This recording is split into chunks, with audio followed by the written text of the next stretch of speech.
Untuk memastikan hewan kurban yang dijual pedagang dalam kondisi sehat dan memenuhi syarat, DKPP Provinsi Sumatera Selatan melakukan monitoring ke sejumlah peternak sapi. Hasilnya tidak ditemukan hewan yang terpapar penyakit.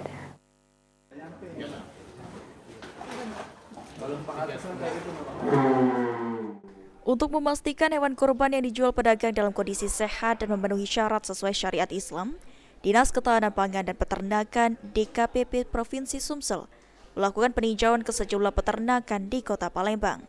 Ruzwan Effendi, Kepala Dinas Ketahanan Pangan dan Peternakan Provinsi Sumatera Selatan mengatakan, dari tinjauan dilakukan pengecekan kondisi fisik dan kriteria persyaratan sebagai hewan kurban. Dari tinjauan, tidak ditemukan hewan ternak yang terindikasi terkena penyakit, serta sapi yang dijual pedagang sudah memenuhi syarat sebagai hewan kurban. Kalau dari pantauan ini Pak, segi kesehatan seperti apa Pak? Alhamdulillah syukur semua sapi yang ada di kandang di masyarakat, baik di kabupaten kota sesuai dengan laporan, itu tidak ada lagi penyakit yang serius.